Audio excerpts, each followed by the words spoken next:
السلام عليكم ورحمة الله وبركاته. ازيكم حبايب قلب؟ عاملين ايه؟ يا رب تكونوا بخير وفي احسن حال. جالكم فيديو جديد النهارده، يا رب الفيديو ينال اعجابكم. بالله عليكم حبايب قلب اللي ما اشتركش في القناة يشترك ويفعل زر الجرس على الكل عشان يوصلكم كل جديد من قناتي قناة ام ليلى. قبل ما ندخل في محتوى الفيديو بتاعنا يا ريت نسمي بالله ونصلي على الرسول. بسم الله الرحمن الرحيم. اللهم صل وسلم وبارك على محمد وعلى اله واصحابه اجمعين. حبيبنا ونبينا وشفعنا يوم الدين محمد صلى الله عليه وسلم. ربنا يبارك يا رب ليا ولكم امه محمد اجمعين، ويرزقنا ويرزقكم جميعا الخير ان شاء الله. انا حاسه ان الفراخ بتاعتي دبلانه، هي الفراخ ما فيش فيها مشكله، بس انا حاسه ان هم دبلانين. طب هنعمل ايه؟ لازما طالما انا شاكه ان هم فيهم حاجه لازما اتصرف بسرعه. هم الحمد لله بسم الله ما شاء الله مش فيهم اي حاجه، بس انا حاساهم دبلانين لان اليومين دول يوم حر ويوم برد، يوم حر ويوم برد، فالجو مش مظبط. فاحنا لازما نتصرف نعمل حاجه كويسه تنفع الطيور بتاعتنا، ونحوش عنهم لو في فيروس داخل عليهم نقدر ان احنا نجتنبه تماما وما نسيبوش ان هو يتحكم فيهم. النهارده انا هعمل لهم الوصفه اللي انا عملت الوصفه اللي انا معتاده عليها، ان انا بعملها رافع مناعه ضد الفيروس او البكتيريا او اي ميكروب موجود عند الطيور بتاعتي، فانا بعمله وقايه. ما بستناش ان الفيروس يتمكن من الطيور بتاعتي، فانا عامله النهارده وصفه سميكه جدا جدا للفراخ بتاعتي. وبما ان البط معاهم في نفس المكان يعني في الاوضه بس مقسومه نصين، فلازما اعمل اللي هعمله للفراخ اعمله معانا للبط، بما انهم هم بياكلوا علف ناعم زيهم زي بعض. فهنعمل الوصفه بتاعتنا نستخدمها كخلطه ونستخدمها كوصفه. بس الفراخ بسم الله ما شاء الله، بس انا حاساهم كنين لان الجو بارد، فانا عامله لهم حاجه تدفيهم، وفي نفس الوقت لو في مشكله فيروس او اي حاجه نقدر نلحق الموضوع بسرعه. البط بتاعنا هو بسم الله ما شاء الله ولا حول ولا قوه الا بالله. البطه اللي كانت ماشيه تعرج دي اهيت، انا شقيت رجلها الاثنين، شقيت رجلها الاثنين عشان بس ما يحصلش فيها مشكله والموضوع يكبر عندها، لان الفتره اللي جايه ده هيبقى فيه كساح، يبقى فيه طشمه كتير باستمرار بسبب ارتفاع درجات الحراره لما يطلع معانا الصيف ان شاء الله. فالبط احنا بنعاني من مشاكل كتير جدا جدا في البط، فاحنا لو اشتغلنا على الوصفه دي صيف وشتاء مش هنعاني من اي مشكله تمام.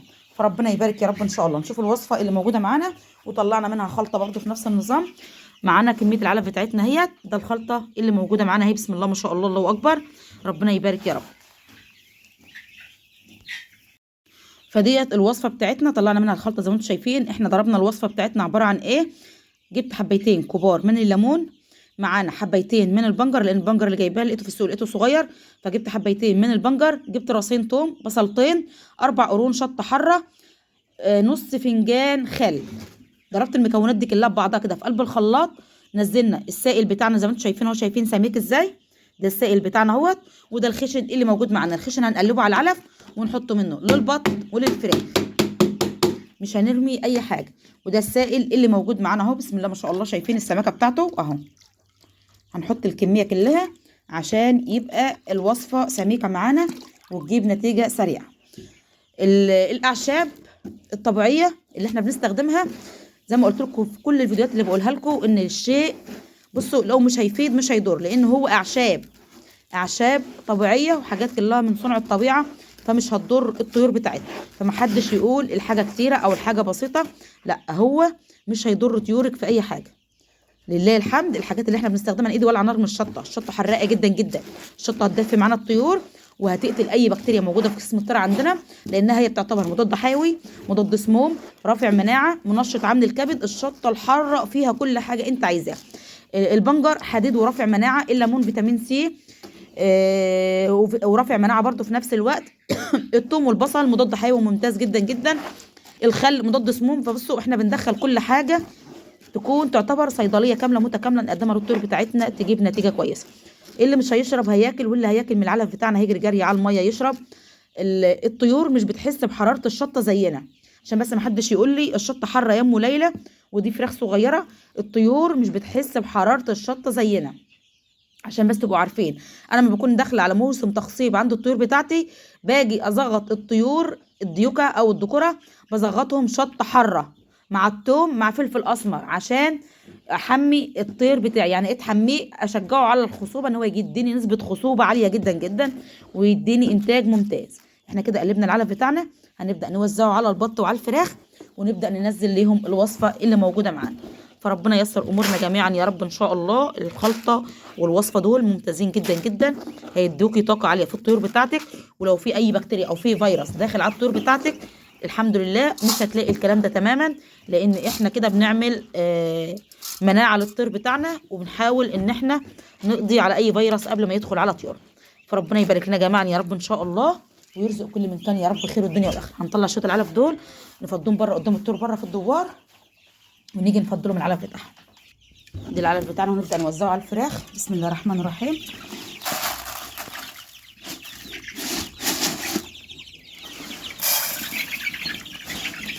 بس اهدوا.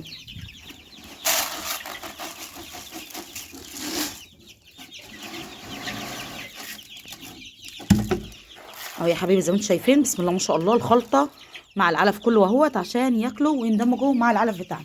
هنبدا بقى نشطه في السقايات، نفضل الميه الزايده في السقايات هنا، ونغسل السقايات بتاعتنا، ونبدا نوزع عليهم الوصفه برده نفس النظام. فخليكم معايا نحط الميه وارجع لكم. خلاص يا حبيب قلبي، نزلنا لهم الميه بتاعتهم اهو. دي الوصفه اللي احنا عملناها، ومن لهم الثلاث علفات بتوعهم علف اهو. بسم الله ما شاء الله، مجرد ما اخرج هينتشروا في المكان وهياكلوا ويشربوا. الوصفه دي اشتغلوا عليها 3 ايام متواصلين، هتلاقوا الفراخ بتاعتكم لو فيها مشكله هتقضوا عليها تمام، لان الوصفه دي تعتبر صيدليه كامله متكامله من كل المضادات الحيويه ومضادات السموم، روافع المناعه، منشطات الكبد، كل حاجه انت محتاجاها، روافع المناعه، كل حاجه موجوده في الوصفه اللي احنا عملناها النهارده دي. قدمناها كخلطه، قدمناها كوصفه، هتجيب نتيجه كويسه جدا جدا مع الطيور بتاعتنا. دي احنا بنعمل وقايه، انا مش بعمل علاج، انا بعمل وقايه، لان انا ما عنديش الحمد لله ما عنديش مشكله، بس انا بلحق الطيور بتاعتي عشان فرق 3 من 2، فرق شهر 2 من شهر 3 بيبقى بدايه الفيروس بدا دلوقتي. فانا بحاول اعمل منشطات عامه او عاليه جدا جدا للطيور بتاعتي، ما استناش ان الفيروس يدخل عليهم واجي عشان ادي منشطات او ادي لهم اي حاجه بالاعشاب، مش هتجيب نتيجه. بس اهم شيء الطير بتاعك لو مناعته كويسه، الفيروس ما بيتحكمش منه، اي ادويه بتحطها له او اي اعشاب بتحطها له بتجيب نتيجه سريعه وياه. انما لو الطير بتاعك مناعته وحشه، مهما تحطي له مهما تعملي معاه الفيروس هيقضي عليه تمام، فربنا يسترها. فانا مش عشان بقول لكم الكلام ده انا مش معافاه ان انا يحصل عندي فيروس والطيور يحصل فيها مشكله، لا، انا زي اي حد، انا بعمل اللي عليا والباقي على ربنا. بس الحمد لله انا مقتنعه، والفضل يرجع لربنا، مقتنعه بالاعشاب. انا ما بشتغلش ادويه، بس مقتنعه ولله الحمد، مقتنعه بالاعشاب لانها جايبه نتيجه كويسه جدا جدا معايا. لان انا قبل كده اشتغلت ادويه بيطري وجيت حصنت الطيور بتاعتي، والسنه اللي حصنت فيها خسرت فيها كل طيوري. فمن يومها حلفت بالله ما عدت ادخل تحصينه على طيوري، وهشتغل ببركه ربنا ثم بالاعشاب الطبيعيه. فالحمد لله جايبه نتيجه كويسه جدا جدا معايا، فربنا ييسر امورنا جميعا يا رب ان شاء الله. من برضو السقايه بتاعه البط ولسه معانا كميه، هوريكم دلوقتي انا هحطها لايه. خليكم معايا بس لحظه، اقفل على الفراخ وتعالوا يلا بينا نشوف هنحطها لايه. هحطها للفراخ الفيومي اللي هي الدفعه الاولى، عشان الفيومي برضو بيبقى عرضه، لان بتبقى مناعته ضعيفه فبيبقى عرضه للفيروس. فاحنا بنحاول نشتغل للطيور بتاعتنا كلها صح اهو. بسم الله ما شاء الله، ربنا يبارك. هم قدامهم العلف، بس هنشطف الطبق العلق الميه بتاعهم ونحط لهم الميه اللي موجوده معانا. بسم الله الرحمن الرحيم اهو. الوصفه دي جميله جدا جدا والله العظيم، محتواها 10 على 10. بسم الله ما شاء الله، الفراخ معاكم مفيش اي مشكله عندنا خالص، هي الله اكبر. بس احنا بنعمل زي ما قلت لكم وقايه، احنا بنعمل وقايه، وحاولوا ما تدخلوش اي طيور من بره على طيوركم الفتره دي، لان الفتره دي وحشه جدا جدا، الرياح او العاصفه اللي شغاله في الجو، فدي حامله فيروس صعب جدا جدا.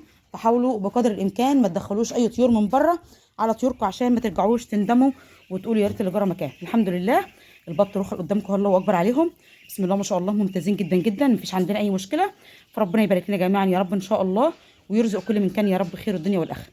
دي كان الفيديو بتاعنا النهارده، بالله عليكم استفدتوا بقدر بسيط من المعلومه. ما تنسونوش في اللايك والاشتراك في القناه وتفعيل زر الجرس على الكل عشان يوصلكم كل جديد من قناتي قناه ام ليلى. اشوفكم في فيديو جديد، والسلام عليكم ورحمه الله وبركاته.